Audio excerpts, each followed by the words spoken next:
Quando a gente fala em animais nos abrigos, a gente sabe que os animais idosos são aqueles que têm menos chance de serem adotados, né? Os filhotes têm mais chance, depois vem aqueles cachorros de porte pequeno, que são peludinhos, bonitinhos, charmosinhos, engraçadinhos.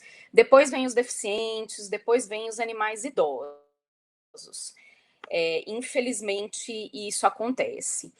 Então, lógico que o ideal é que esses animais sejam adotados, né? Alguma família os adote. Mas isso, infelizmente, nem sempre acontece. A gente tem um número enorme de animais idosos nos abrigos, e os animais idosos são justamente aqueles que precisam de mais cuidados e que envolvem mais gastos, né, financeiros, para abrigos que normalmente já não têm muitas condições financeiras. E aí acaba acontecendo o que a gente vê, né, os abrigos infelizmente lotados de animais idosos. Segundo a OMS, a gente tem hoje no Brasil 30 milhões de animais abandonados. É muita coisa, né? Principalmente quem mora em bairros assim de melhor poder aquisitivo, acaba não vendo, não tendo muito contato com isso. Mas se você for para a periferia, mesmo de São Paulo, né? Mas para a periferia, o pessoal está falando aqui que está travando, mas aqui para mim a internet aparece que tá ok.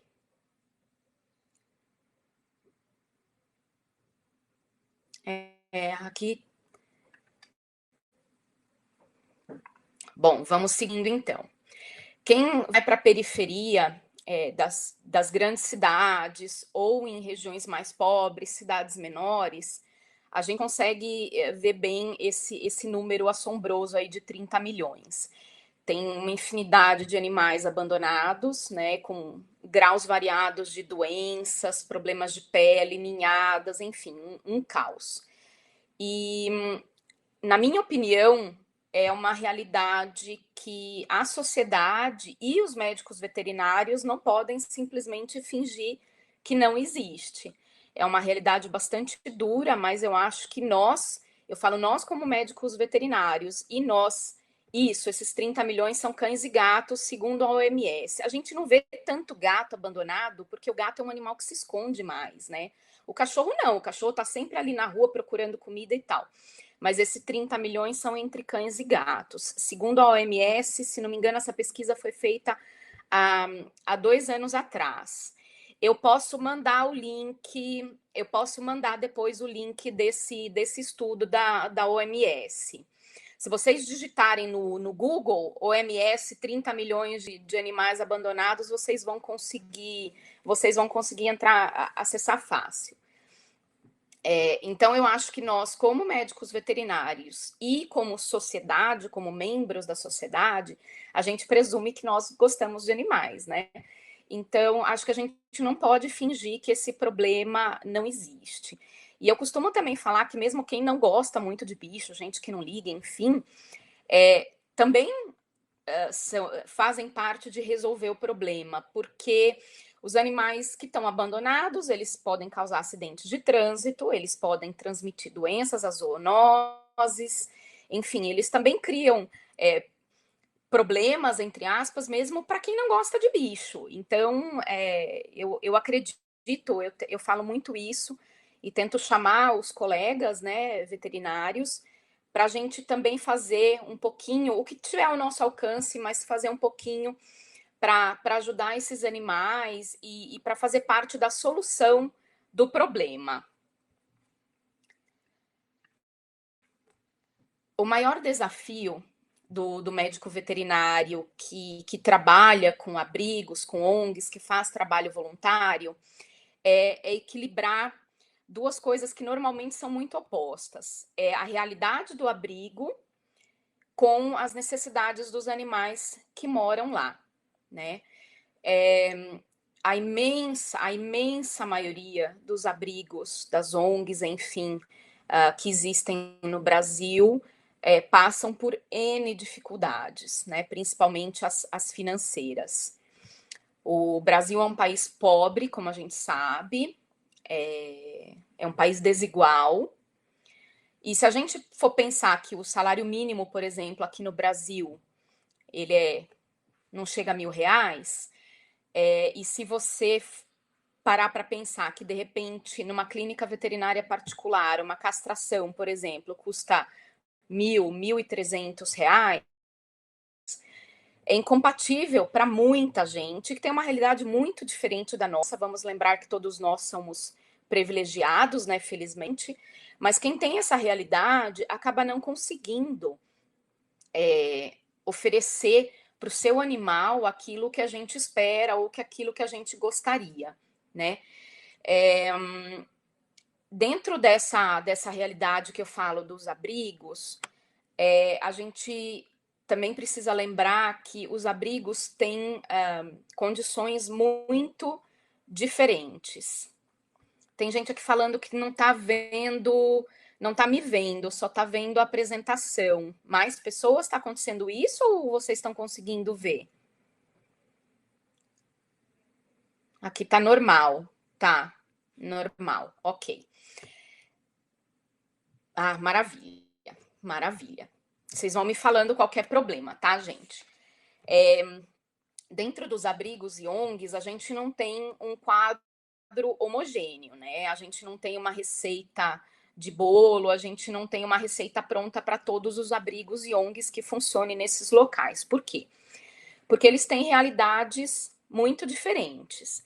Seja em tamanho, né, área física mesmo, tem ONGs que tem uma área bastante grande, tem ONGs que não. Aqui tá falando que tá travando, mas para mim aqui tá normal. Acho que para algumas pessoas tá normal, acho que para a maioria tá normal. Então, de repente, para quem fala que tá travando, tentar reiniciar o modem para ver se a internet fica mais homogênea, porque aqui, pelo menos, para a maioria do pessoal tá normal. Então, acho que talvez o problema esteja sendo na internet de vocês. Então, retomando, os abrigos têm essa realidade diferente, seja de espaço físico, seja de população. Tem abrigos que acabam direcionando o seu trabalho mais para animais idosos. Tem abrigos que têm desde filhotes até animais idosos. Então, tem algumas diferenças também no manejo que são importantes. E, lógico, né, a questão da condição financeira, porque essa é uma diferença gritante e é uma condição que, assim, na imensa maioria dos abrigos e ONGs aqui no Brasil, também é um problema muito grande, porque a maioria não tem condições financeiras de de oferecer grandes cuidados diferentes, enfim, para esses animais.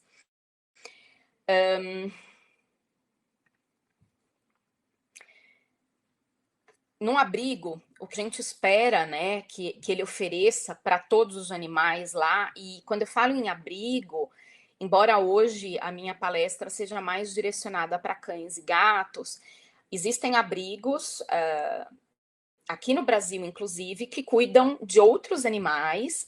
A gente tem, por exemplo, o Santuário dos Elefantes, que recebeu, inclusive, ontem uma elefanta que veio da Argentina, se não me engano. Ela viveu 50 anos, praticamente, a vida toda em cativeiro. E, finalmente, agora vai poder curtir a sua aposentadoria num lugar que ela tenha uma condição boa. Exatamente, ela chegou ontem, o pessoal aqui viu, é uma história super bonita, e é um animal que foi tirado do seu habitat natural, viveu a vida toda em circo, viveu, se não me engano, 25 anos em circos, ela foi tirada, a maioria dos circos acabou proibindo, felizmente, a apresentação de animais, ela foi para um zoológico e ontem ela foi para um santuário.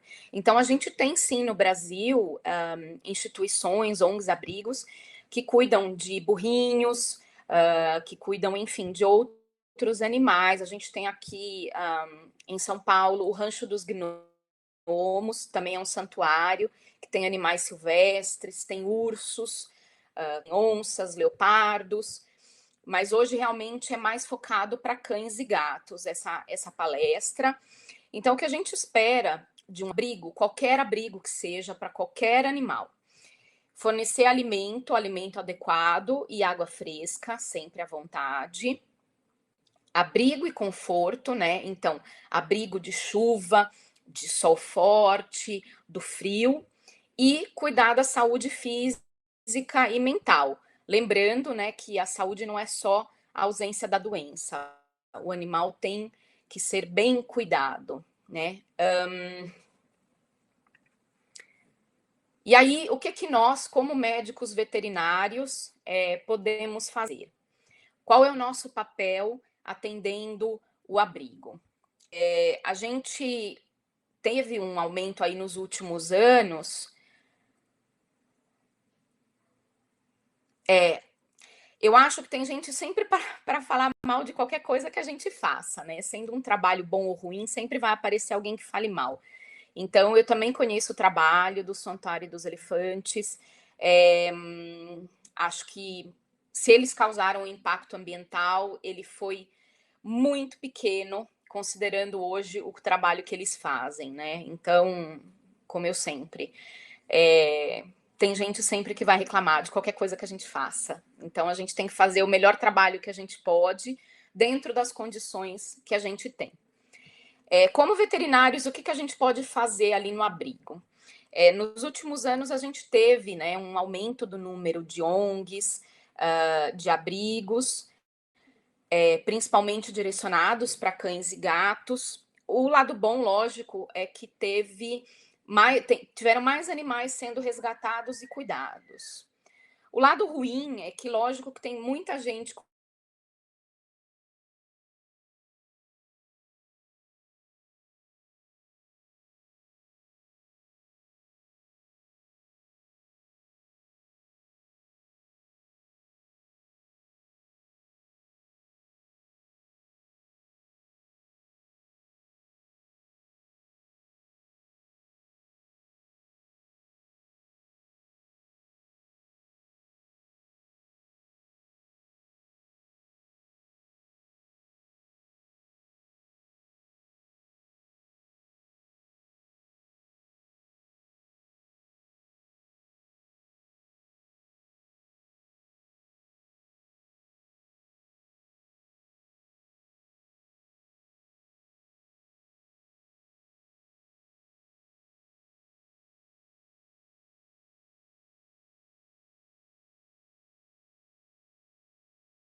Já voltamos.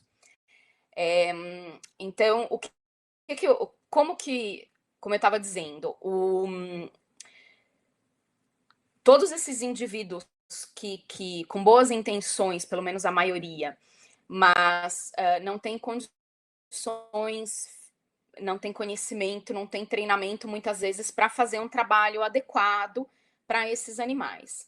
Então, acho que o veterinário pode ajudar demais, demais, com dicas de manejo, com cuidados, enfim, para melhorar a qualidade de vida dos animais que vivem lá. Independente, não é que o veterinário tem que estar lá todo dia, mas a gente pode fazer um trabalho de treinamento dos funcionários, por exemplo, né, para que esses animais sejam bem cuidados. Então, eu coloquei assim: o primeiro passo quando a gente começa a trabalhar numa ONG, num abrigo, é avaliar realisticamente os recursos daquele lugar. Como eu falei, tem ONGs que têm uma condição melhor financeira, tem outras que mal conseguem comprar ração, a gente tem espaço físico, a gente tem todas as diferenças. Então, a gente precisa avaliar isso realisticamente. Não adianta a gente querer propor uma coisa que aquele abrigo simplesmente não tem condições de oferecer ou de fazer. E depois a gente faz um planejamento dentro daquela realidade do abrigo, o que a gente pode fazer efetivamente para melhorar a condição de vida daqueles animais, sempre tendo em mente, né, a qualidade de vida deles. Aí a gente pode fazer o treinamento da equipe, dos funcionários que trabalham no dia a dia com esses animais. Eu vou falar sobre isso melhor. E a supervisão periódica, ou seja, quando você vai no abrigo, quando você vai atender esses animais, quando você vai ter contato com eles, você vai supervisionar aquele treinamento ali com os funcionários do abrigo. A gente vai começar falando sobre o recinto dos animais, sobre o local realmente onde eles efetivamente passam a maior parte do dia, né? É necessário ter, tá, a ação das áreas, tanto de alimentação quanto de descanso, de dormir, e o lugar onde é direcionado para eles fazerem as necessidades deles. Tem que se tomar cuidado com aramados, esse tipo de coisa, que às vezes tem ali pregos, enfim, que podem machucar esses animais. E com não exigindo muita condição financeira, a gente pode fazer algumas coisas relativamente simples, né? Quer dizer, propor algumas coisas relativamente simples para o abrigo fazer e que melhoram a qualidade de vida dos animais que moram lá. Ali no slide que eu coloquei, a cama do gatinho ela é feita, por exemplo, com PVC, com canos de PVC. Se vocês forem no YouTube, no Google, vocês vão ver um monte de tutoriais para fazer camas de PVC.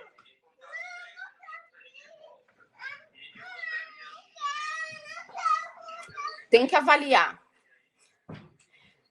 Isso é super fácil. Vocês conseguem no Google esses tutoriais. É fácil de fazer. Até quem não tem, eu já fiz. Quem não tem muito conhecimento com ferramentas e tudo consegue fazer tranquilo. Então, avaliar o espaço apropriado, o conforto, né? A gente sabe que os animais idosos eles acabam tendo muitos problemas locomotores. Essas camas que eu falei de PVC, elas são um pouquinho elevadas, um pouquinho fora do chão. Então você elimina aquele contato direto do colchão, da cama com o chão, que no frio o piso fica muito frio, esfria a cama e aquele animal fica deitado num lugar que não está muito confortável para ele. E também essa caminha elevada facilita na hora da higiene, né? É uma coisa super fácil de fazer, relativamente barata, canos de PVC, né? E dá para fazer tranquilo, dá para a gente propor isso para o abrigo. Como eu falei, muitas pessoas não têm esse conhecimento, esse treinamento, e nós, como médicos veterinários, podemos propor isso. É uma coisa simples, relativamente barata, mas que melhora a qualidade de vida dos nossos pacientes, né? Lembrar que o recinto dos animais, se possível, luz natural, o quanto mais melhor, mas lógico, com um lugar que esteja mais escuro para eles dormirem, e ventilação é bem importante. Para gatos, eu costumo propor duas coisas que também são simples, relativamente baratas e que tem um impacto enorme, assim, né? A gente sabe, quando o animal vive sob estresse, a imunidade dele acaba baixando. Então, quanto mais conforto a gente propõe, a gente oferece para aquele animal viver ali, lembrando que são animais que vão passar praticamente a vida toda ali no abrigo, quanto mais coisas a gente propõe para melhorar o bem-estar dele, a gente melhora o sistema imunológico e a gente melhora dessa forma a qualidade de vida. Então, para os gatos, eu costumo propor caixa de papelão. Gato adora ficar escondido, adora brincar, adora dormir dentro de caixa de papelão.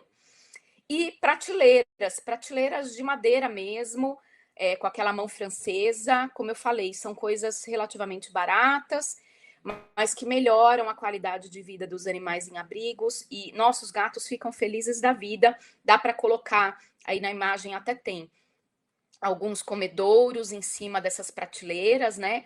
Isso ajuda bastante até no enriquecimento ambiental ali do lugar onde eles vivem.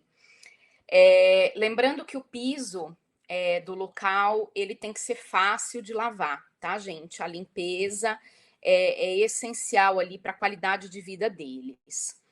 E aí a gente vai falar sobre o protocolo de limpeza para o ambiente, né?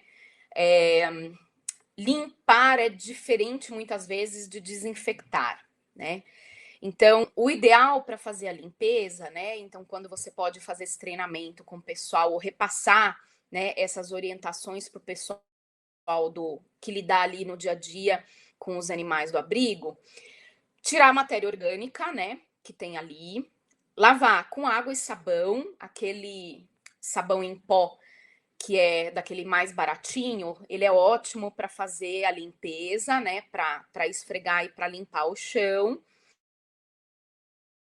Existem desinfetantes no mercado que são ótimos para fazer a parte de desinfecção do ambiente. Eu normalmente indico a amônia quaternária. Ela não é exatamente muito barata, mas dá para você diluir bem, né? Porque ela é um produto bastante concentrado e ela é bastante tóxica, né? Contra micro-organismos. Congelou para mais gente, porque para mim aqui tá normal. A amônia quaternária é altamente tóxica, né? Para fungos, bactérias, vírus. Então, ela funciona muito bem para essa parte, para fazer a parte da desinfecção. E depois, por último, o enxágue e, se possível, a secagem ali do ambiente para evitar que os animais fiquem pisando ali na área que tiver úmida ou molhada. Então, lembrando que a gente vai sempre trabalhar isso. Evitar um piso liso também. Eu vou falar isso depois, mais para frente, mas piso liso para animais idosos é péssimo, péssimo, péssimo.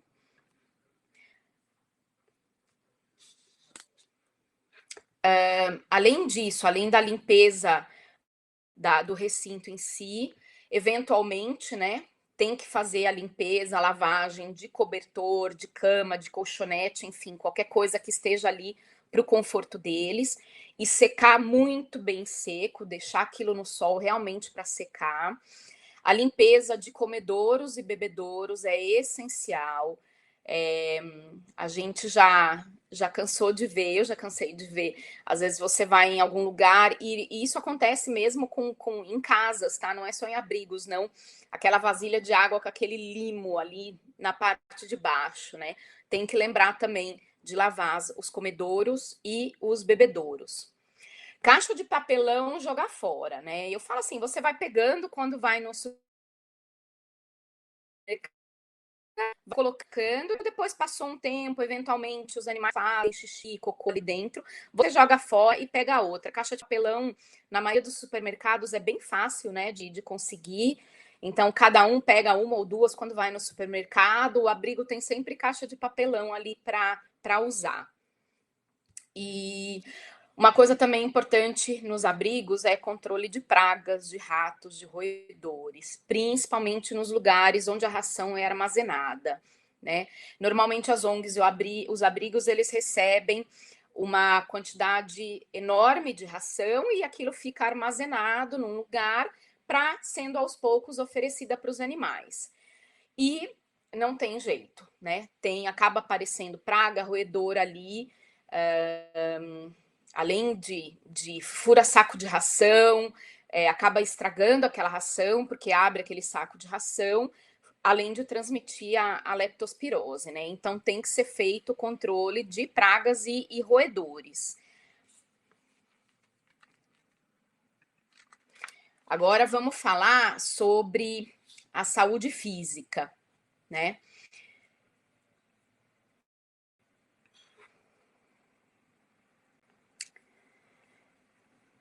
Um item muito importante e que para nós médicos veterinários que vamos atender esses animais é as fichas médicas daqueles animais. É uma coisa que muitas vezes fica perdida, né, no dia a dia do abrigo, mas todas as informações que isso no armazenamento da ração também, controle de pragas e roedores. Todos os dados que a gente pode ter daquele animal são importantes para a gente. Normalmente a gente não tem um histórico antes daquele animal estar no abrigo, né? Mas todas as informações que a gente puder ter, aquele animal ajudam para a gente ter um histórico médico, ajudam quando a gente começa a pensar que doenças aquele animal pode ter, né? Então, as coisas básicas, nome, idade, da onde veio aquele animal, é importante a gente saber. A data de entrada, há quanto tempo aquele animal está no abrigo, né? Se ele tem raça, uma descrição física ali, às vezes é bom para a gente, quando a gente lidar com muitos animais, é importante a gente ter uma descrição física, porque senão a gente se perde, às vezes, em qual animal é aquele, né? Então, uma descrição física, um histórico de comportamento também ajuda bastante. Os animais nos abrigos têm uma diferença enorme de comportamento entre eles, né? Mas é importante esse dado a gente ter. E o histórico médico deles dentro do abrigo, né? Então, desde o básico, data de vacina, vermifugação, se ele foi castrado, né, enquanto estava naquele abrigo, qualquer cirurgia que ele tenha feito e os tratamentos que ele recebeu. Né? É importante a gente colocar dosagem, o medicamento que ele recebeu, dosagem, via de administração, deixar aquela ficha médica o mais completa possível. Isso ajuda bastante e a gente não fica perdido sem saber que animal é aquele, o porquê que ele está, às vezes, doente.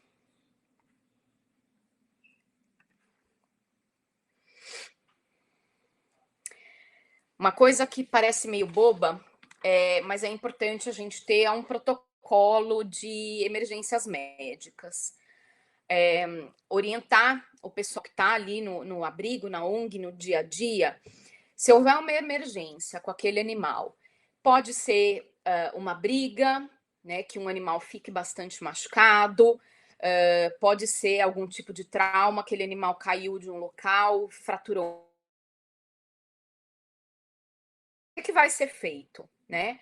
Então, isso evita que o pessoal do abrigo fique completamente perdido na hora que isso acontecer. Então, primeira coisa, a coisa mais básica é isolar o animal. Ele normalmente está num recinto com outros animais, levar o animal para aquele lugar, para um lugar isolado, e aí contatar você, né, o veterinário que trabalha ali no abrigo, que faz aquele trabalho.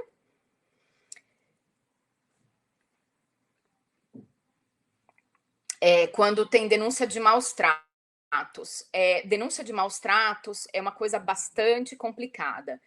Porque para você retirar o animal de qualquer lugar que ele esteja recebendo esses maus tratos, através da polícia, você tem que comprovar esses maus tratos. Né? Então, não é só achar que aquele animal está sendo maltratado, você precisa comprovar isso. Então, denúncia de maus tratos é uma coisa bem espinhosa de resolver. Normalmente, o que eu recomendo é tentar conversar com aquele proprietário, com a pessoa. Tem que ser feito um laudo veterinário também em caso de maus tratos. Então, você tentar conversar com aquela pessoa para você retirar aquele animal. Muitas vezes quem está maltratando o animal já não quer mais, já está de saco cheio do bichinho lá e quer mesmo se ver livre dele. Mas é importante lembrar que os abrigos, gente, ao contrário do que a maioria das pessoas pensam, não é simplesmente. Eles funcionam assim: você pega um animal e você leva e deixa lá. A 99,9% dos abrigos, isso não é só no Brasil, tá? Em outros lugares, eles estão 100% lotados. Tanto quando a gente fala lotado, é de espaço físico, e eles também não têm condições financeiras de receber mais animais. Então, se você pretende atender uma denúncia de maus tratos e fazer a retirada daquele animal com consentimento do dono, você precisa ter um lugar para levar esse animal. E os abrigos não costumam ser uma opção, porque a maioria dos abrigos não vai receber aquele animal. E tem que ser feito laudo veterinário, sim, quando você pretende retirar aquele animal. O Matheus perguntou o que fazer quando se não tem o histórico do animal. Eu vou falar disso na parte de vacinas, mas sim, a gente começa como se fosse do zero. Fazer vermifugação, a gente começa tudo do zero, quando não tem o histórico desse animal. Quando o animal chega no abrigo, né? É feito tudo isso como se ele não tivesse nunca recebido uma vacina. Mas aí, ao contrário, lógico, dos filhotes, que recebem 3 doses de vacina, enfim, por causa da janela de imunidade, a gente vai fazer uma dose só. Então, voltando aqui no protocolo de emergências médicas, contatar o veterinário responsável, né, que é você, enfim, quem trabalha no abrigo, e também é importante sempre ter indicação de uma clínica 24 horas. Quando a gente atende um abrigo, uma ONG, a maioria dos lugares não tem um lugar apropriado ou não tem nem condições de atender, por exemplo, uma emergência, né? Uma fratura, por exemplo, que precisa de cirurgia, que precisa de um raio-x, enfim. As ONGs e os abrigos não têm condições de atender esse tipo de caso, né? Então, sempre ter ali um hospital, uma clínica que funcione 24 horas e que possa atender esse animal. Então, esse protocolo de emergência médica é bem importante.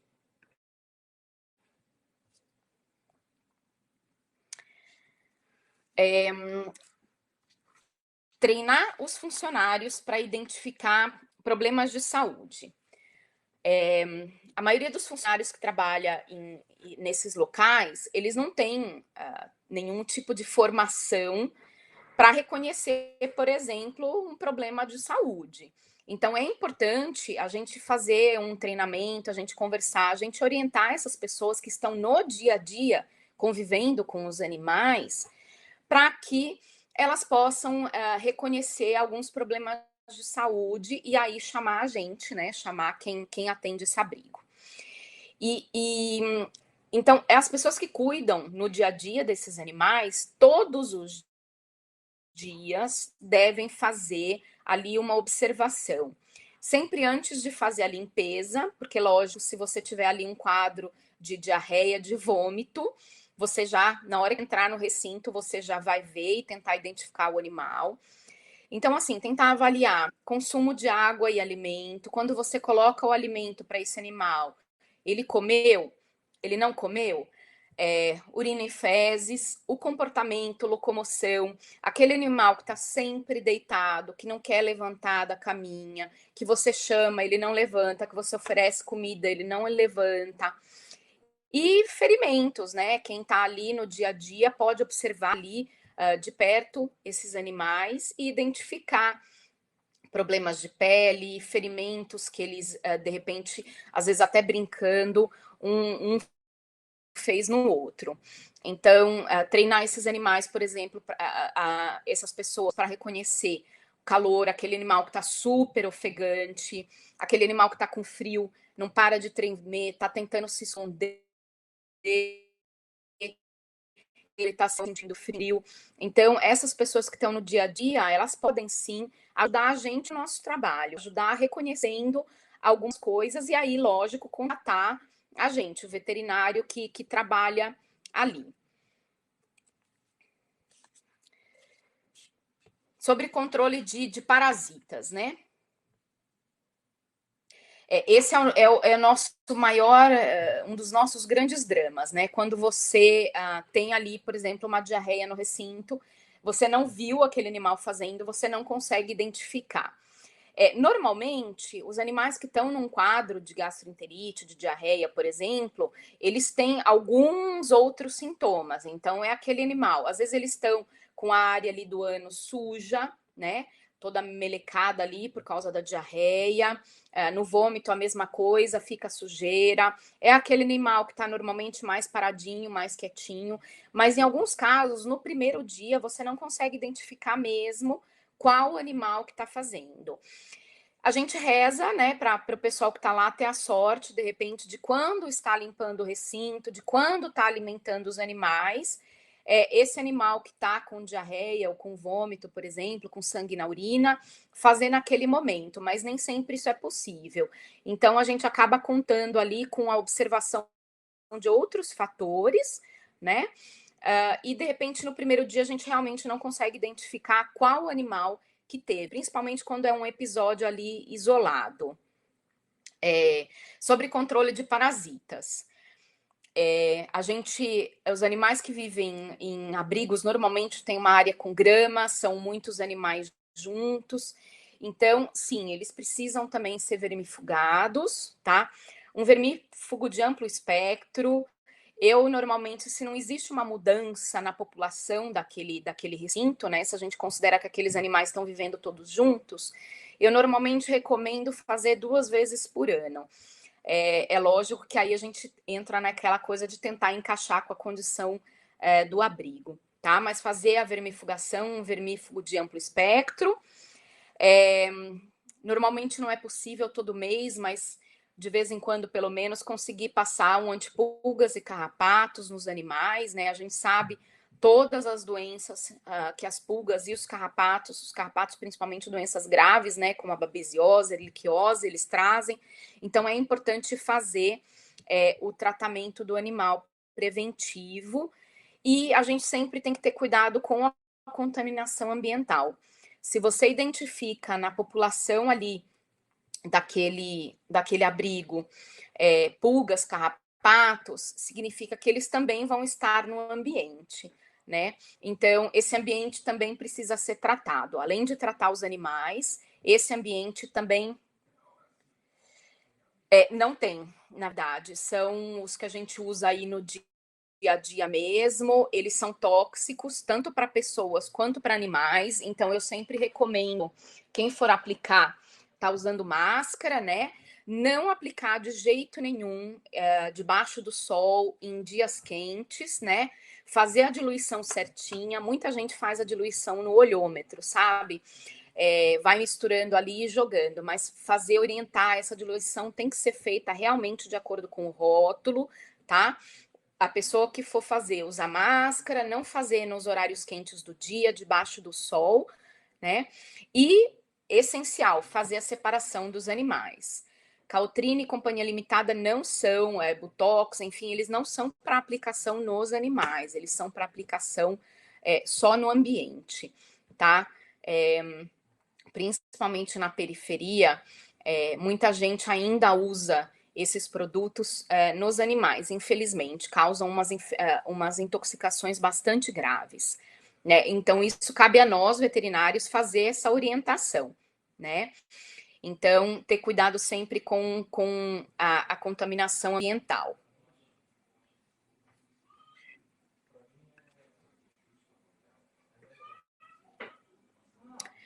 Cuidados com a pelagem, gente. Muita gente acha que esse tipo de cuidado é uma questão estética, né? Para o animal ficar bonito. E não, a questão não é estética. Esse cachorro que está na foto, por exemplo, alguém consegue imaginar que ele não tem problemas de pele, que ele não tem uma pioderite, que ele não tem ferimentos?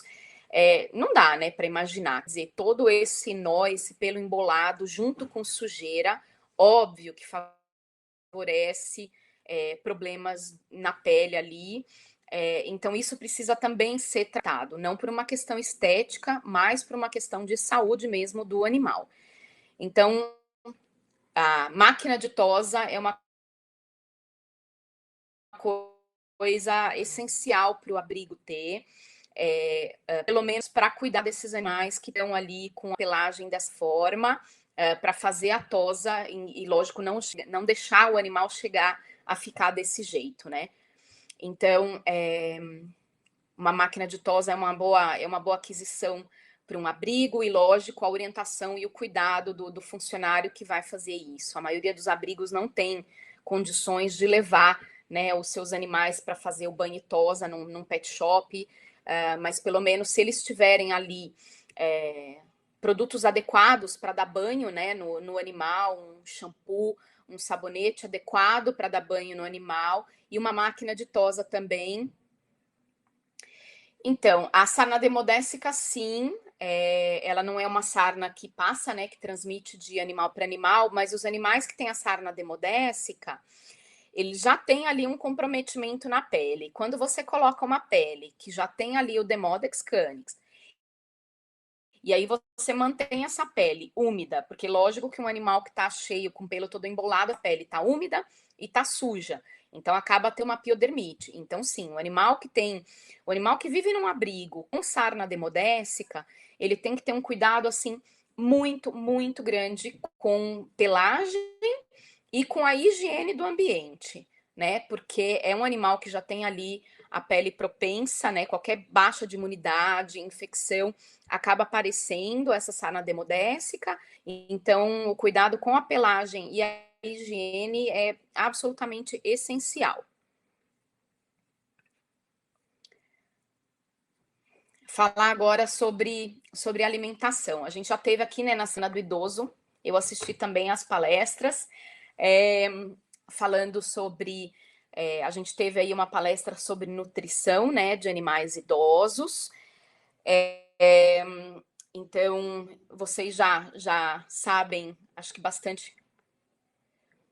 Então, quando o animal chega num abrigo, se possível, o ideal é fazer meio que uma quarentena, né? É, não só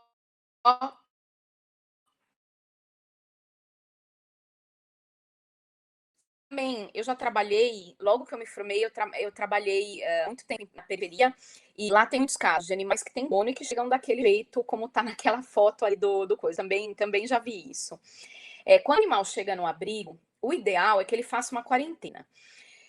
Não só por causa de ectoparasitas, muitas vezes naquele primeiro exame a gente não vê, mas porque ele pode ter ali alguma doença que está num período de incubação.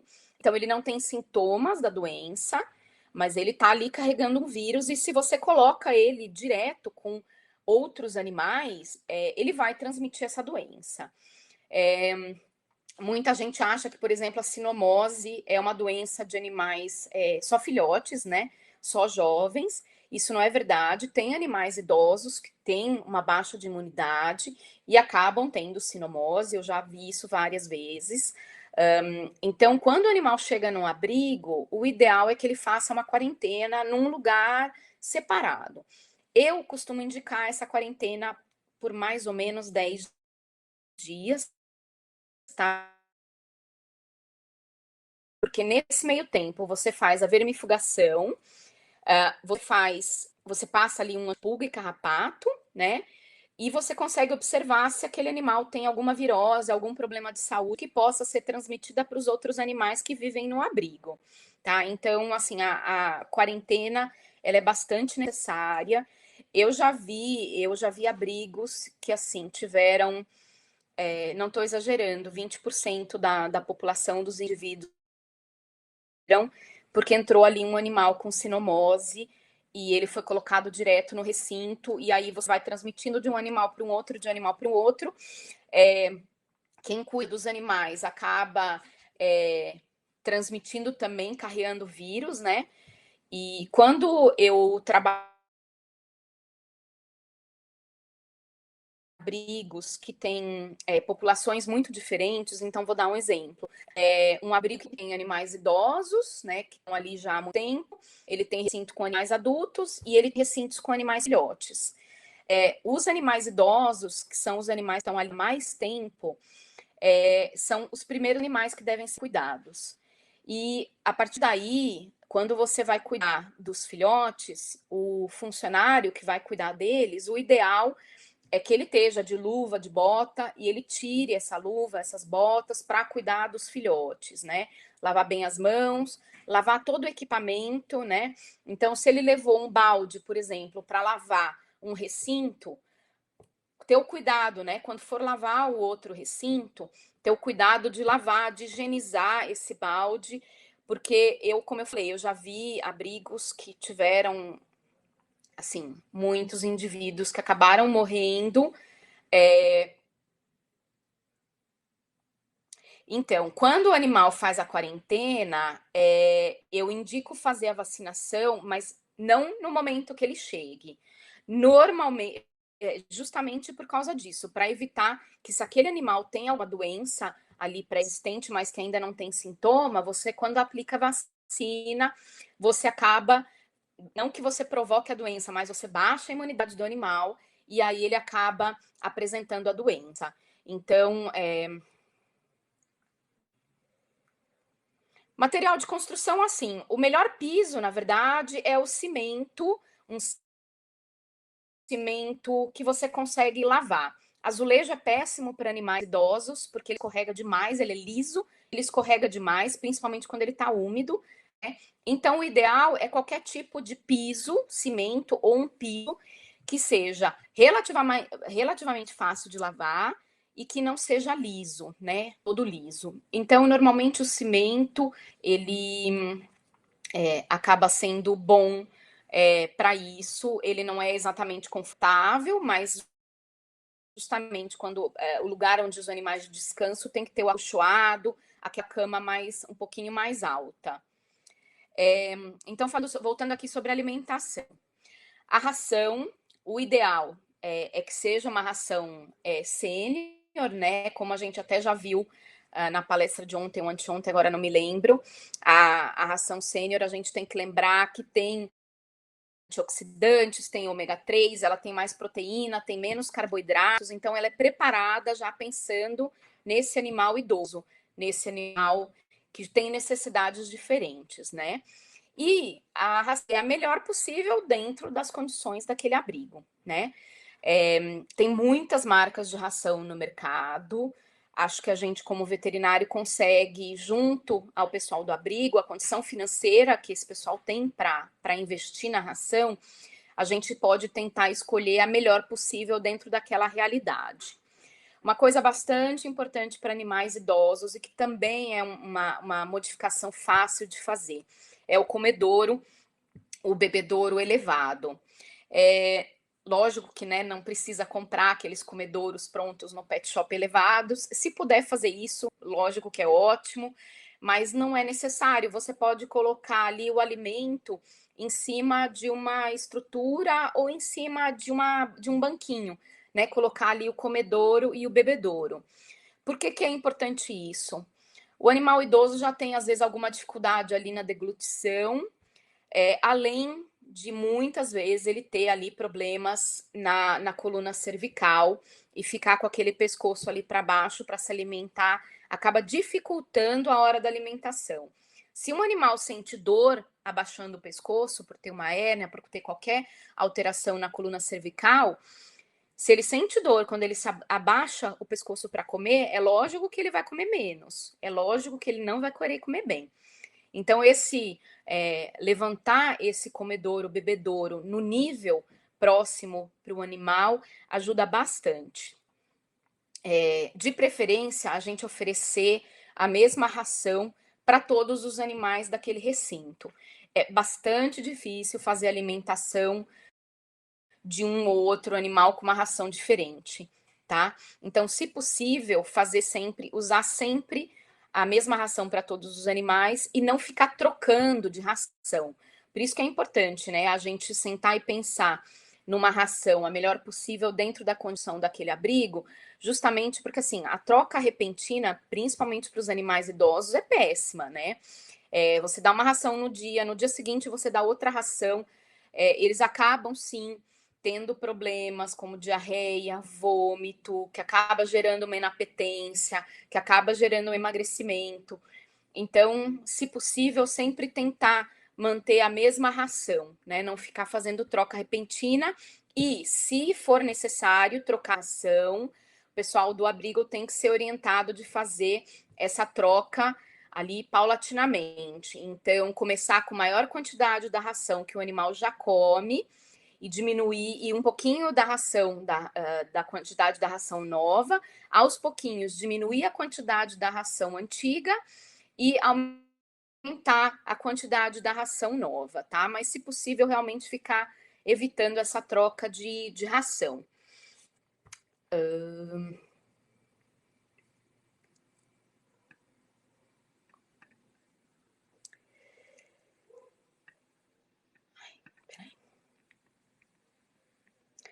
Comedor e bebedor de inox são melhor para higienização.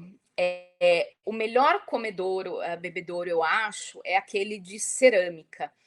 Ele é bastante durável e ele é fácil de higienizar.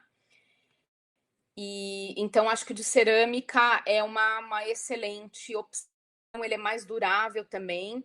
os comedouros de plástico acabam não durando muito em abrigos, os animais quebram, enfim. E caso que o animal acabe enjoando da ração, é esse o problema, né? Você mudar de ração, aí você pode tentar fazer a mudança de ração só daquele animal, mas assim, sempre quando você tem mais de um animal, e isso na minha casa acontece, tá? Eu tenho 3 cachorros, e qualquer mudança que eu tenha que fazer da ração de um ou de outro é um problema. Um dos meus cachorros, ele enjoa da ração, ele é chatinho para comer, ele demora para comer. Então eu tive que ensinar todos eles a comer na mesma hora, no mesmo tempo, justamente para conseguir um cachorro comer uma ração diferente. Mas quem tem mais de um cachorro já tem essa complicação, né? Como oferecer uma ração diferente, porque um acaba querendo a ração do outro. Quando você fala num abrigo, então, que você tem vários animais juntos, aí é mais complicado.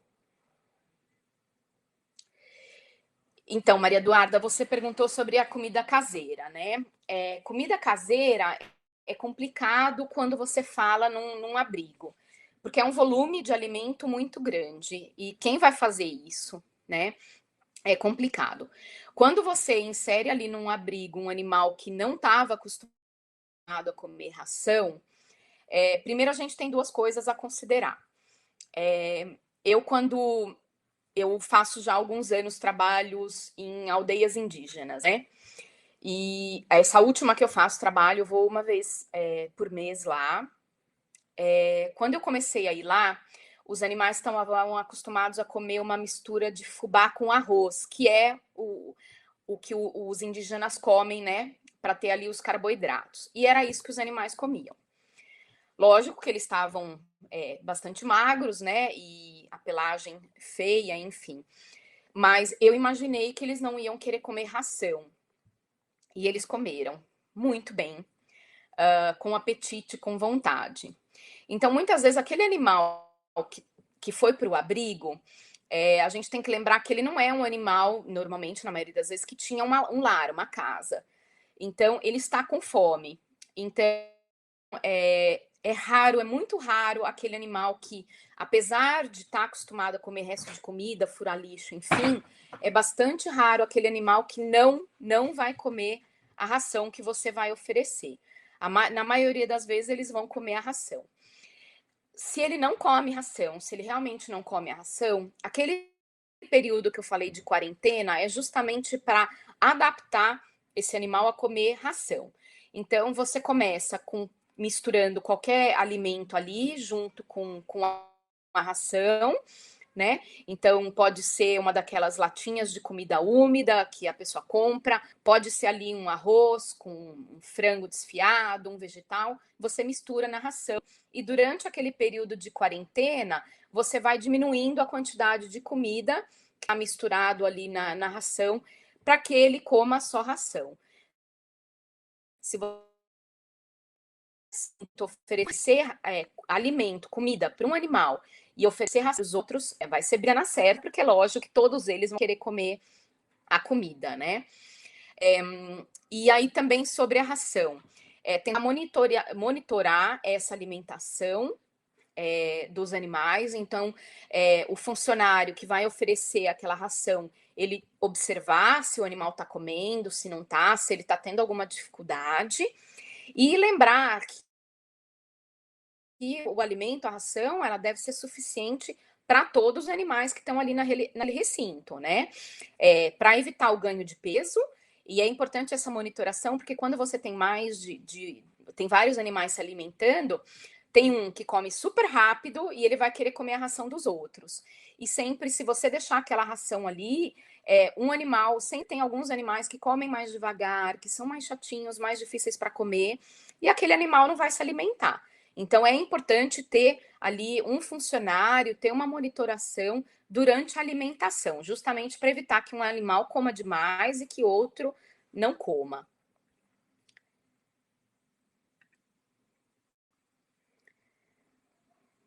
Sobre a vacinação, né?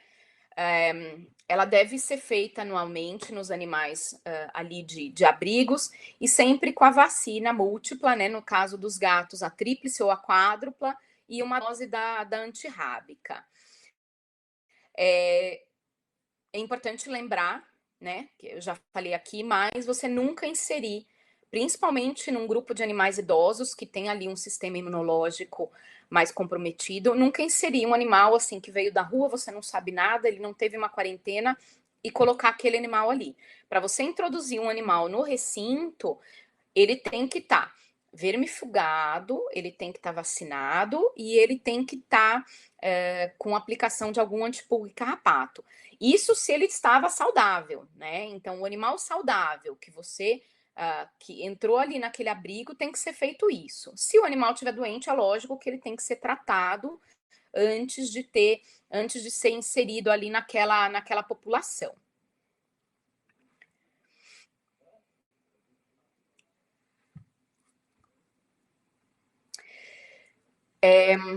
Falar sobre exercício físico, né?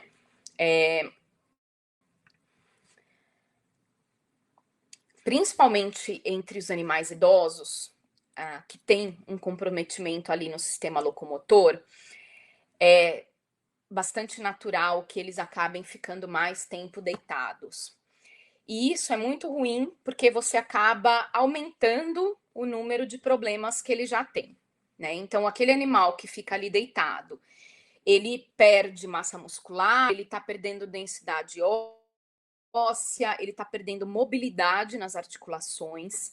Então, lembrando que são animais idosos, mas eles devem ser estimulados a fazer exercício. Lógico que o exercício físico do animal idoso não é você forçar ele andado, tipo arrastar ele, você querer que ele saia correndo, pegando bolinhas e tal. Mas esse animal deve sim ser estimulado a fazer exercício, né? Para melhorar o tônus muscular, né?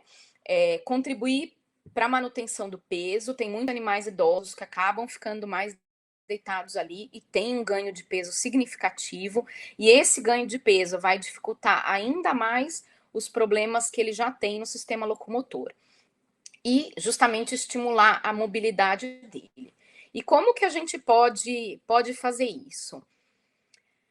Caminhada guiada, porque às vezes aquele animal não tá, ele não quer ficar andando. O que, que você pode fazer? Colocar uma coleira, uma guia, né? Você, quando eu falo, é a orientação que a gente dá para o funcionário do abrigo. Colocar uma coleira e uma guia nele e estimular ele a andar no ritmo do animal, tá? É o que eu falo, não é ficar puxando o animal nem nada, mas estimular ele a caminhar.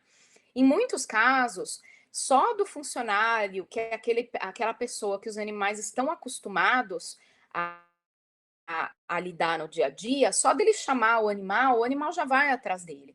Então, você está ali estimulando ele a caminhar. Cabo de guerra, a maioria dos cachorros gosta, então tem aqueles brinquedos de corda que você pode estimular. Aquilo é interessante para estimular a mandíbula, para fortalecer aqui a musculatura da mandíbula.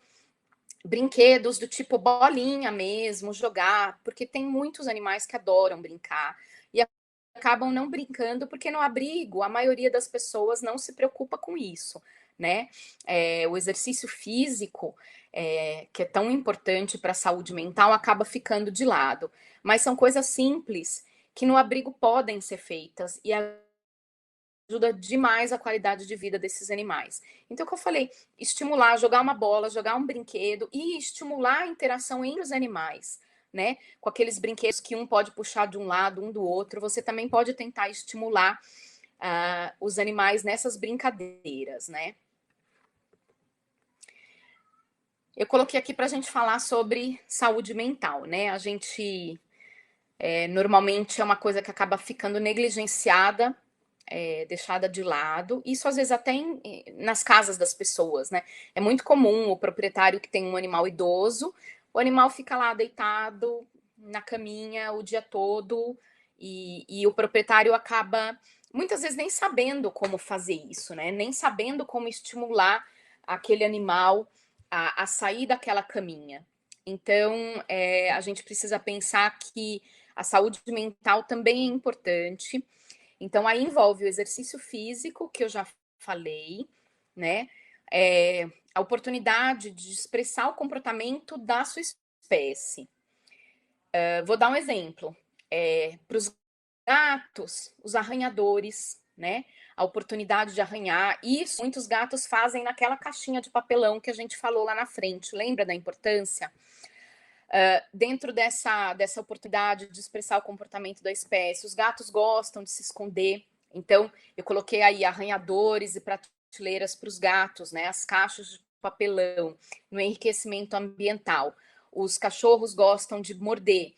Então, mordedores, os ossinhos que são para ele morder, tem aqueles brinquedos, eles são super resistentes, super duráveis, que você usa para esconder o alimento, né? Então, você coloca ali um pedaço de um petisquinho ou um pouquinho de alimento úmido, você coloca dentro daqueles brinquedos, que tem aquele orifício próprio para isso, você coloca lá dentro e o animal fica ali brincando, se distraindo. Então, isso é importante para a saúde mental e isso a gente pode fazer. Eu normalmente recomendo fazer, inclusive nós, né, com os nossos animais que, por exemplo, ficam uma parte do dia sozinhos, acabam ficando meio deitadinhos ali, sem ter o que fazer. Esse tipo de enriquecimento ambiental para os animais é bastante importante.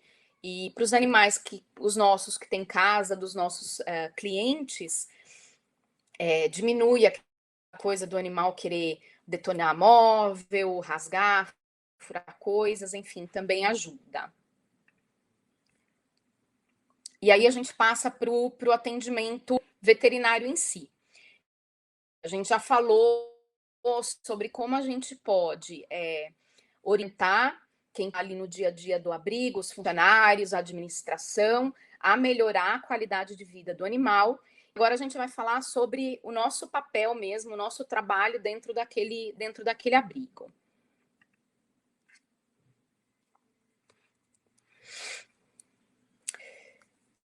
Primeira coisa é fazer um exame realmente clínico completo e minucioso. A gente, dentro daquela população ali de animais, a gente tem animais que estão aparentemente saudáveis e tem animais que têm algum problema de saúde, né? Então, o exame clínico ele é essencial para todos os animais que estão ali naquele cinto, né? Então, temperatura, auscultação, o exame clínico que a gente já está acostumado a fazer. Para os animais aparentemente saudáveis, é isso que vai ser feito, né? Um exame clínico. E para aqueles animais que têm alguma doença de saúde, algum problema de saúde que a gente já sabe, por exemplo, é um animal insuficiente renal, aí a gente vai ter que fazer um exame mais direcionado para aquele problema de saúde, que a gente já sabe por causa daquelas fichas bem completinhas, lembra que a gente falou lá no começo? Então, a gente vai fazer um exame mais direcionado para esses animais que têm alguma doença pré-existente.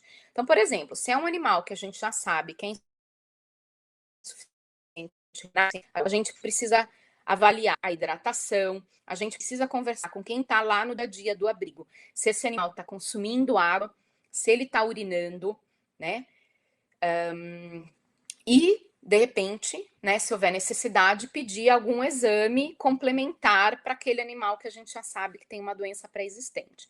Então, por exemplo, um animal que a gente sabe que é insuficiente renal, pedir uma função renal, né?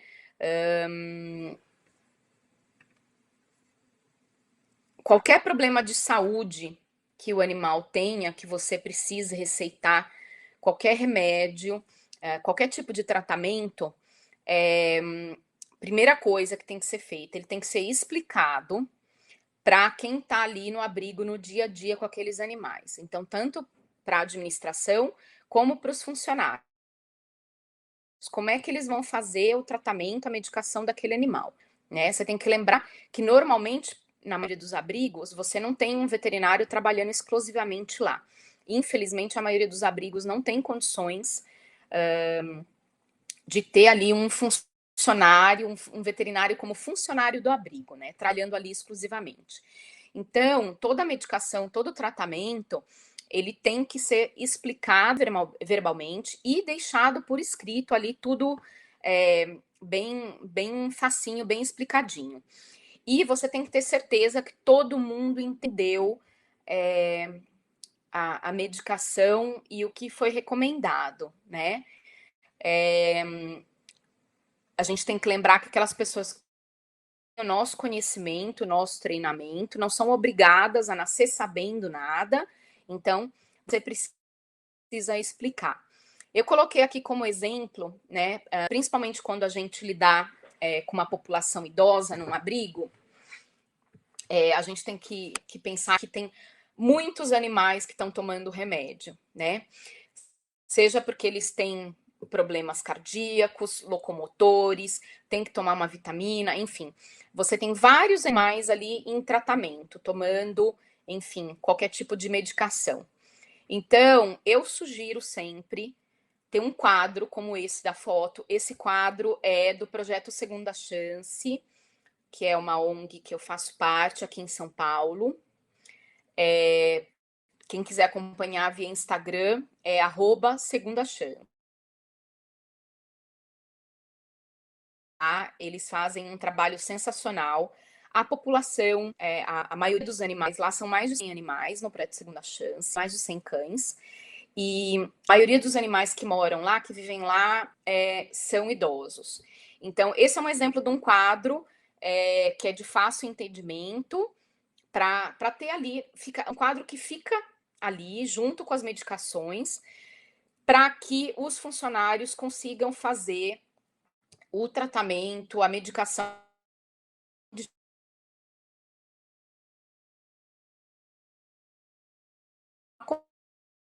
forma adequada, né? Tem que respeitar o horário, não pode trocar medicação. Então, quanto mais você facilitar, né, o entendimento e o dia a dia daquele funcionário, daquela pessoa que vai administrar a medicação, melhor.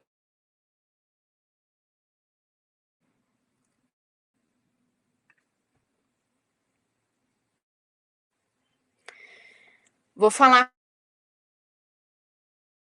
3 pontos que são os que a gente mais observa no dia a dia dos abrigos, e que precisam, quando a gente vai fazer o exame daqueles animais, quando a gente vai fazer o atendimento daqueles animais, né, levando em conta que ali a gente está falando sobre animais idosos, são bastante importantes.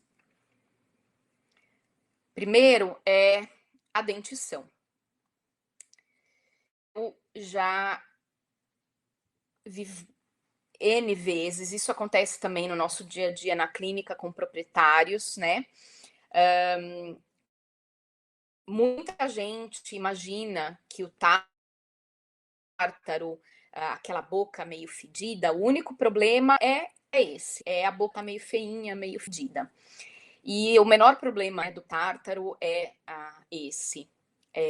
O acúmulo de tártaro, ele leva a uma gengivite, e essa gengivite acaba levando a outros problemas, porque, lógico, essas bactérias que estão ali na boca, elas são carregadas para outros órgãos. Então, são animais que acabam tendo, por exemplo, uma endocardite por causa do tártaro, né? Então, a gente precisa, assim, quando vai fazer o exame daquele animal, ver como tá a dentição dele, tá? E aí, se você, é muito comum também, você vê um animal com uma boca, por exemplo, como essa que tá na foto. Ele tem ali um acúmulo de tártaro. Ele tem uma retração na gengiva já, quer dizer, o tártaro empurrou, né, aquela gengiva para cima. Ele tem uma gengivite. Sim, são basicamente os mesmos dos. A Paloma está perguntando aqui se os problemas odontológicos nos animais são os mesmos dos humanos. Basicamente sim, só que nos animais o que a gente não costuma ver é a cárie, né? Como os animais, felizmente, né? A maioria dos proprietários não dá doce para bicho, né? Mas a cárie é uma coisa que você não costuma ver em animais, mas de resto, sim. Então, você olha para essa foto, né? Você vê aquele animal. De modo geral, o animal que está num abrigo, ele não é um animal que teve um cuidado dental durante a vida, né? Não teve ninguém ali, nenhum proprietário com preocupação de escovar os dentes, de levar para fazer uma limpeza de tártaro. Então, são animais que chegam ao fim da vida com uma dentição bastante comprometida. Quando ele está com uma dentição comprometida, é óbvio que ele sente dor, ele sente desconforto, como quando ele se alimenta. E aí acaba levando essa dor, esse desconforto, acaba levando a uma inapetência. Se o animal vai se alimentar, aquela ração tá batendo ali numa gengiva que tá toda inflamada, ele sente dor, ele para de comer. Então, eu já atendi tanto no meu consultório, no dia a dia, quanto em abrigos, animais que estão inapetentes, que não querem comer, única e exclusivamente por terem a dentição comprometida, né? A saúde periodontal ali comprometida, e é isso que faz com que eles não comam. E aí, lógico, né? O animal não tá comendo, ele entra num quadro de emagrecimento progressivo.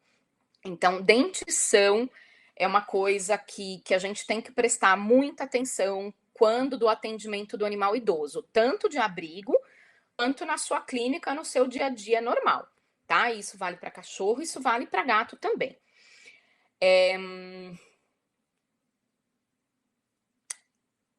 Aí a gente chega num lugar complicado, né? Você identificou que aquele animal tem um problema, tem uma doença periodontal, que ele muitas vezes não está se alimentando bem e que ele pode ter outros problemas de saúde por causa dessa doença periodontal, e como fazer o tratamento dessa doença de um animal num abrigo, né? Essa é aquele, entra naquele lá que eu falei lá na frente, daquele desafio, né? Da gente equilibrar as necessidades do animal, o que o animal precisa, com as condições do abrigo, né? A fazer o tratamento periodontal, a limpeza, tirar o tártaro, né, com anestesia geral numa clínica, não é exatamente barato. E muitas vezes possibilidade ali que o abrigo tem. Se você não pode fazer isso, se o abrigo não tem condições de fazer isso, porque também não é uma coisa que pode ser feita no abrigo, né? Exige uma anestesia geral, exige um monitoramento daquele animal que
aqui para vocês. A internet me deu um golpe aqui. Acho que agora tá tudo certinho, né? Vê se alguém. Ah, tá. Acho que tá tudo parecido. Desculpa, gente. A internet que caiu aqui. E quando a gente não pode, né, oferecer um tratamento periodontal adequado para aquele animal, o que pode ser feito? Tratamento com antibiótico, que haja bem na parte da boca, isso ajuda bastante, o tártaro continua lá, mas você acaba fazendo controle daquelas bactérias. Você pode fazer a higiene ali do lugar. É paliativo, o animal continua precisando de um tratamento periodontal adequado, mas aí a gente entra naquele desafio que o veterinário tem de conseguir adequar as condições ali para o que os animais precisam, né? Sistema locomotor é uma outra grande dificuldade dos animais idosos. A imensa maioria tem ali algum tipo de comprometimento. Normalmente são animais que não tiveram uma alimentação e um cuidado adequado durante a vida, infelizmente, né? Então, não comeram uma ração de excelente qualidade. Então, eles acabam chegando ali na idade, na fase senil, com algum tipo de comprometimento. E aí a gente pode, aquela coisa do treinamento, né, do funcionário, ele pode identificar, por exemplo, aquele animal que está com bastante dificuldade de levantar da caminha, que tem dificuldade para subir ou para descer degraus, né? E isso é uma observação que qualquer pessoa ali dentro do abrigo pode fazer e avisar o veterinário, né? Avisar a pessoa que trabalha ali no abrigo. E você, quando vai fazer o seu atendimento, você também observa isso quando você for fazer o atendimento daquele animal. Duas coisas importantes para qualquer animal idoso, não só os dos abrigos, né? A questão do peso, né? Infelizmente, muitos animais idosos acabam tendo um sobrepeso ali, justamente porque eles ficam mais quietinhos, às vezes não tem uma alimentação muito adequada, a ração que muitas vezes o abrigo oferece não tem um equilíbrio ok ali, então eles acabam tendo sobrepeso. Então você tem que avaliar se aquele animal precisa de fazer uma dieta ali, uma restrição calórica, diminuir a quantidade de alimento. E a questão do piso, né? Piso liso é terrível para animais idosos. Quando você não consegue, minha sugestão, e isso inclusive para animais idosos que têm donos, né? Se você não tem ali como fazer uma modificação no piso para melhorar para o animal, tem aqueles tapetes de EVA, sabe? Eles são mais ásperos, então ele ajuda bastante o animal ter firmeza ali no andar. É uma coisa que você, por exemplo, no abrigo, pode ser colocado ali perto das caminhas, no lugar onde os animais vão para se alimentar, perto dos comedouros ou dos bebedouros, pode ser colocado ali para facilitar um pouco a vida daquele animal. As grandes causas ali de problemas locomotores dos animais são as artrites, as artroses, são aqueles animais que têm ali inflamações nas articulações. Alguns desses animais, e isso qualquer funcionário do abrigo pode ver também, chegam até a ter ali na área das articulações inchadas, eles sentem bastante dor à palpação. Quando você vai fazer o exame, você percebe, né? Você fazendo movimentos ali na articulação do quadril, do joelho, o animal reclama de dor. São animais que acabam. Sim, também. O desgaste das unhas é um grande problema também e tem que ser observado principalmente no quinto dedo, né? Os animais que têm o quinto dedo ali nas patas traseiras, eles acabam aquela unha crescendo e às vezes até perfurando ali a pele. E quando você vai examinar esse animal, né? Você vai testar a mobilidade da articulação do quadril, da articulação do joelho. Você percebe que ele tem dor, ele reclama. ali na movimentação. Tem alguns cães que ficam até agressivos quando você tenta fazer alguns movimentos, porque ele sente dor, é o jeito dele manifestar que ali é um ponto onde ele realmente tem uma dor aguda. Aí você tenta, né? Alguns abrigos você até consegue fazer isso, mas se possível, fazer o raio-x para avaliar como estão essas articulações, como está a densidade óssea desse animal. Eu normalmente sugiro principalmente do joelho, do quadril, são onde normalmente eles começam a ter as osteoartrites, e aí você vai tentar fazer o tratamento daquele animal. O tratamento passa pelo manejo, como eu falei, avaliar peso, avaliar piso e medicamentos analgésicos. E aí, sempre lembrando que quando você entra com uma medicação analgésica, um anti-inflamatório, você precisa fazer um acompanhamento do funcionamento do rim e do fígado, né? Esses medicamentos dificultam um pouco a metabolização ali desses órgãos, então eles precisam estar funcionando direitinho, principalmente considerando que aquele animal vai tomar um anti-inflamatório por mais tempo, né? Então, normalmente é feito um tratamento de 7, 15 dias, e é um tratamento que acaba de quando em quando ele tem que voltar a tomar medicamentos, remédios, enfim, para isso. A acupuntura é excelente, a gente sabe disso, né? A acupuntura funciona muito bem para esses animais, mas, mais uma vez, é uma coisa que dificilmente o abrigo tem condições de oferecer para eles. Então, a gente sempre tenta fazer a questão do manejo da dieta, do piso, e lembrando que esses animais, eles também precisam de fazer exercício, eles precisam se locomover, né? É lógico, respeitando a limitação, mas eles também precisam ter exercício físico, porque senão cada vez mais eles vão, essas articulações vão complicando a vida deles, porque aí você junta com atrofia muscular, então é um caso difícil, mas acho que como veterinários a gente tem muito a ajudar esses animais, né?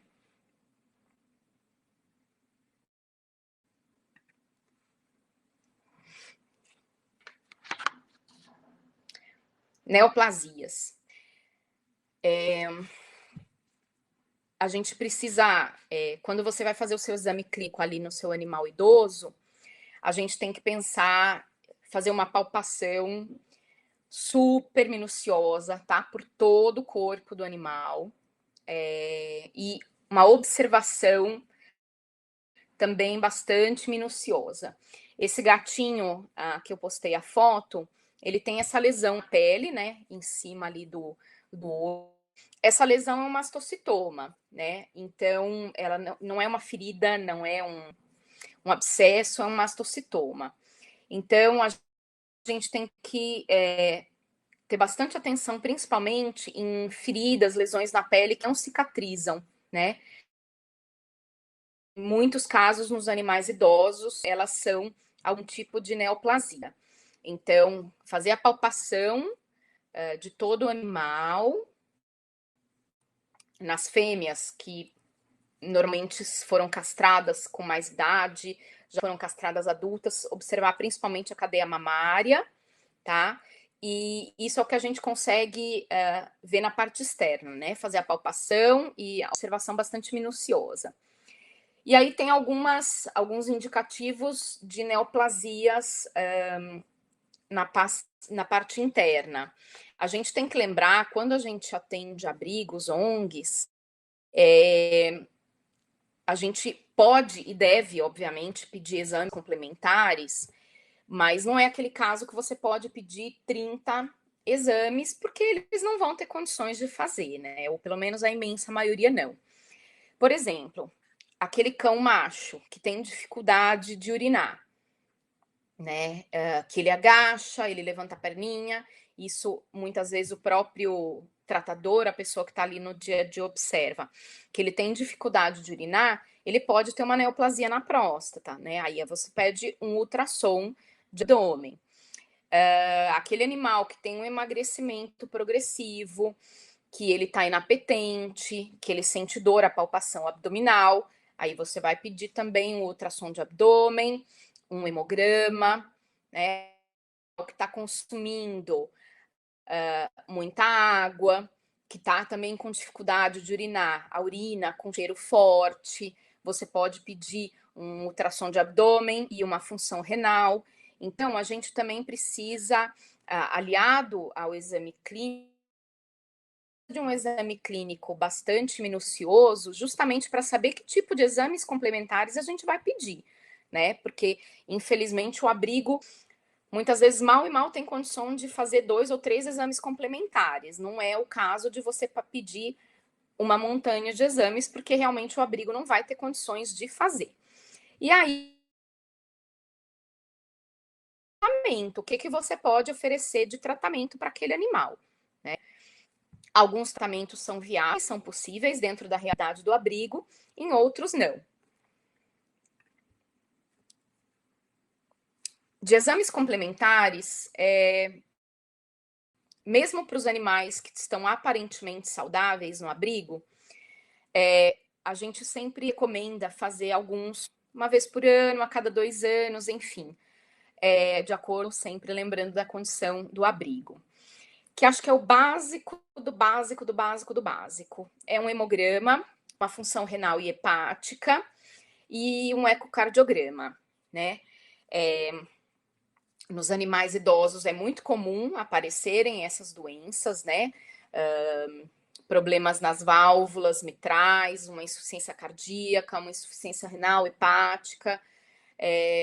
E lógico que sempre que a gente identifica esses exames, quanto antes a gente identifica, melhor é o prognóstico daquele animal. Então, acho que se o abrigo tem condições, é importante a gente fazer esses exames complementares nesses animais idosos.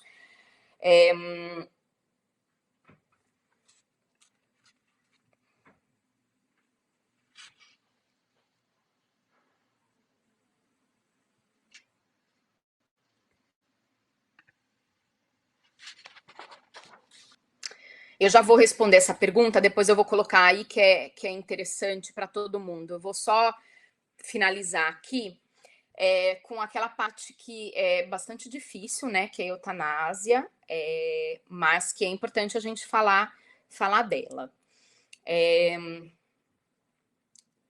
A gente, dentro da condição do animal do abrigo, aquele animal que talvez teria uma qualidade de vida boa, mesmo com doenças concomitantes, tendo dono, muitas vezes ele não consegue ter essa qualidade de vida no abrigo. E aí a gente precisa refletir a respeito. Porque a gente sempre tem que pensar no bem-estar e na qualidade de vida daquele animal. Isso é o nosso ponto de partida. Eu vou dar um exemplo. Um animal que tem uma hérnia na coluna torácica, ele está paralisado, né, da cintura para baixo, ele não consegue andar, não consegue urinar, não consegue defecar, ele precisa de manipulação ali. Como que aquele animal vai viver no abrigo? Então, isso é importante a gente pensar quando indicar a eutanásia, tá? Vou terminar aqui com esses 3 moradores do projeto Segunda Chance, né? Uma frase que eu gosto bastante do Mahatma Gandhi, que são animais idosos que vivem lá, eles têm uma qualidade de vida excelente, proporcionada pelo abrigo e por todo mundo que trabalha lá. E para mim é fundamental o papel do veterinário nas ONGs, nos abrigos, para conseguir melhorar a qualidade de vida desses animais. Acho que eles merecem também viver e morrer com dignidade, né, e com respeito. Eu tive uma última pergunta. Deixa eu ver se eu consigo colocar aqui.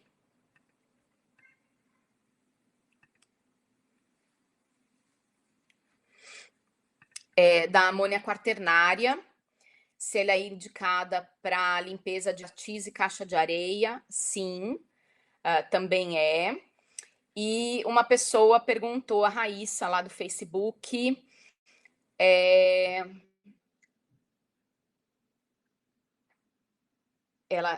alguns protetores deixam os animais lá e acabam abandonando. Deixa eu ver se eu consigo aqui colocar. Amônia quaternária é indicada, sim, para limpeza.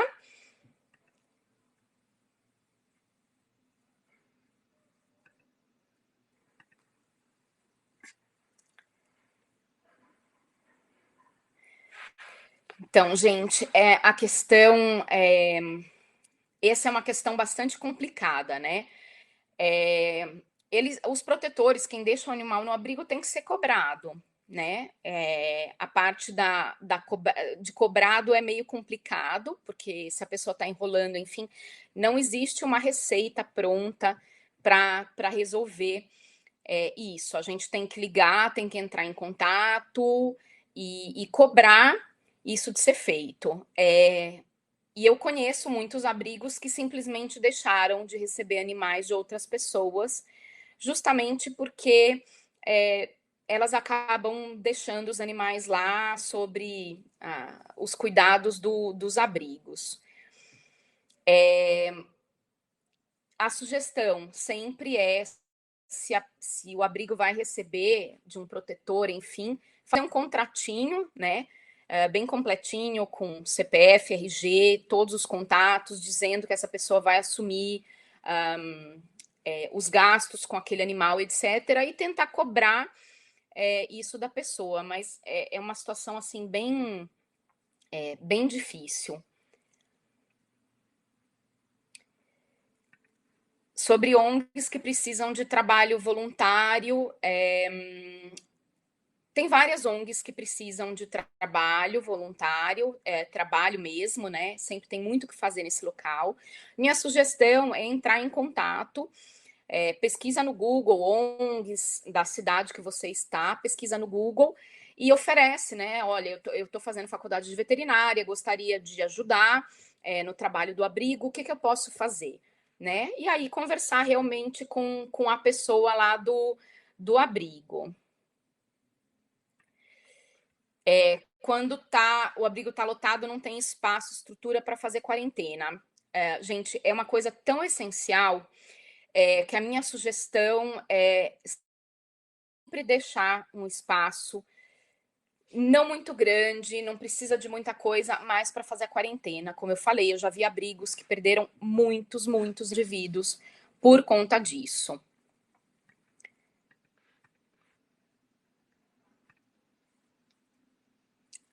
Sobre prestação de conta, isso é essencial, né, gente? Infelizmente, tem muitos abrigos que não fazem. A minha sugestão sempre é quem quer doar para abrigos que, por exemplo, tenham páginas na internet que postem stories, onde vocês consigam acompanhar como é o trabalho do abrigo, onde você possa, de repente, fazer trabalho voluntário, ONGs que façam prestação de conta. Isso também precisa. A gente tem realmente uma carência disso, né? Eu vou deixar aqui. Infelizmente, a gente está chegando no fim. Eu falo muito, né, gente? Então, deixando aqui meu contato, estrela_vet@yahoo.com.br. Quem quiser me mandar um e-mail. Eu tenho um Instagram, como eu falei, eu tenho 3 cachorros, 2 deles são deficientes. Então, eu tenho uma página para eles, @cupcakedog, DOGY. Quem quiser curtir, acompanhar, eu falo em alguns temas sobre veterinária, eu mostro o meu trabalho em ações sociais também lá, um pouco, mas eu mostro. Então, são esses 2 meios de contato. Se vocês tiverem mais alguma pergunta, enfim, quiserem falar mais alguma coisa comigo, eu vou tentar responder todo mundo. Estamos chegando aqui ao fim, eu preciso agradecer a presença de vocês aqui, adorei o bate-papo, espero que vocês tenham gostado da palestra, espero que vocês tenham ajudado aí a tirar algumas dúvidas, como é esse trabalho, que ele é um pouquinho diferente do nosso trabalho na clínica, no dia a dia. Espero que inspire vocês a fazerem esse trabalho também. É um aprendizado contínuo e, como eu falei, acho que a gente, como profissionais, né, em via do que a gente tem hoje de animais abandonados, da dificuldade que todos os animais passam, acho que a gente precisa fazer também a nossa parte. Então, espero que essa conversa também tenha inspirado vocês a fazer isso. Quero agradecer demais o Coletivete, que me convidou para falar desse tema que eu acho, assim, tão importante. Quero agradecer a Premier Pet, que disponibilizou a plataforma, é parceira do Coletivete. E hoje, o Instituto Bioéticos, que está como parceiro, ele vai fornecer, agora eu vou ler aqui, um voucher de 25% no curso de terapia neural em cães e gatos e um outro voucher de 50% do curso de etoterapia para pequenos animais num sorteio que vai ter lá no Instagram, nos stories do Coletivete. Então vocês se logam lá. Para participar do sorteio tem que estar assinado na lista de presença, tá? E depois da palestra vai ter o sorteio lá no Coletivete. Então é isso. Eu espero que tenha ajudado vocês.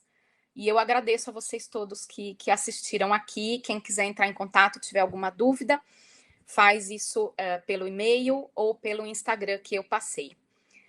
Obrigado a todo mundo que esteve aqui. Espero que vocês tenham gostado.